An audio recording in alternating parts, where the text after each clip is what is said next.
దుఃఖపడువారు, ఏడుస్తున్నవారు ధన్యులు అనగా గొప్పవారు. ఈ రాత్రి వాక్యం తేటగా మాట్లాడుతున్న మాట.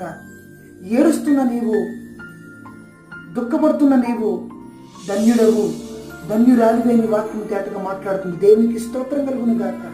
ఈ లోక సంబంధమైన మనుషులు ఎవరిని గొప్పవారు అంటారంటే, ఎవరిని ధన్యులు అని అంటారంటే, మంచి పేరు ప్రఖ్యాతులు గలవారిని ధన్యులు, గొప్పవారు అని పిలుస్తారు. జనబలం, ధనబలం, మంచి హోదా, అధికారం ఉన్నవారిని గొప్పవారిని, ధన్యులని పిలుస్తారు.